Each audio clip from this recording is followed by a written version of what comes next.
Milestone স্কুলে বিমান বাহিনীর জেট বিধ্বস্ত, নিহত কমপক্ষে 20। আজ বিকেলে ঢাকার উত্তরায় মাইলস্টোন স্কুল অ্যান্ড কলেজ ক্যাম্পাসে বাংলাদেশ বিমান বাহিনীর একটি F-7 BGI প্রশিক্ষণ জেট বিধ্বস্ত হয়ে কমপক্ষে 20 জন নিহত এবং 170 জনের বেশি আহত হয়েছে, যাদের মধ্যে বেশিরভাগই শিক্ষার্থী। নিহতদের মধ্যে রয়েছেন pilot flight lieutenant Mohammad Tauqir Islam. যান্ত্রিক ত্রুটির কারণে সৃষ্ট এই দুর্ঘটনা বাংলাদেশের সাম্প্রতিক ইতিহাসের সবচেয়ে মর্মান্তিক বিমান দুর্ঘটনাগুলির একটি। কুর্মিটোলা বাংলাদেশ বিমান বাহিনী ঘাঁটি AK খন্দকার থেকে নিয়মিত প্রশিক্ষণ মিশনের জন্য দুপুর 1:06 উড্ডয়ন করে চীনের তৈরি F-7 BGI জেট।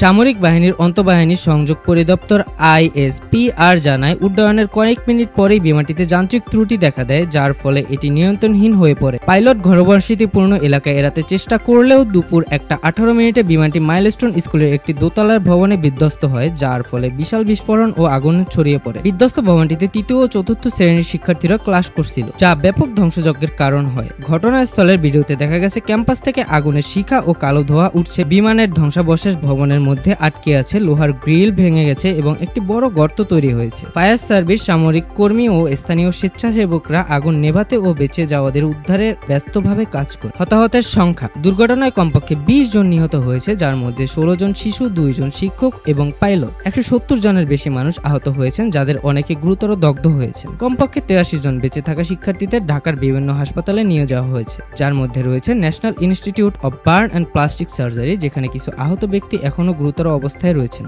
জরুরি পরিষেবা, হেলিকপ্টার ও অ্যাম্বুলেন্সের সহায়তায় আহতদের চিকিৎসা কেন্দ্রে স্থানান্তর করা হয়েছে এবং স্থানীয় বাসিন্দারা ও শিক্ষার্থীরা প্রাথমিক উদ্ধারে সহায়তা করেছে। প্রত্যক্ষদর্শীর বর্ণনা: প্রত্যক্ষদর্শীরা ভয়াবহ ও হৃদয় বিদারক দৃশ্যের বর্ণনা দিয়েছেন। ক্যাম্পাসের কাছাকাছি থাকা উচ্চ বিদ্যালয়ের ছাত্র ইমুন ইসলাম জানান, তিনি বিমানের ধ্বংসাবশেষ আগুনে জ্বলতে দেখে জানালা ভেঙে গেছে এবং ধোঁয়া আকাশে ছড়িয়ে পড়েছে। আরেক প্রত্যক্ষদর্শী স্কুলের শিক্ষক মাসুদ তারিক একটি বিশাল বিস্ফোরণের শব্দ এবং আগুন ও ধোঁয়া দেখার কথা জানান। ঘটনাস্থলে অভিভাবকদের তাদের সন্তানদের খোঁজে ব্যাকুল হয়ে ঘুরতে দেখা গেছে। কেউ কেউ আহত শিক্ষার্থীদের নিরাপদ স্থানে নিয়ে গেছে।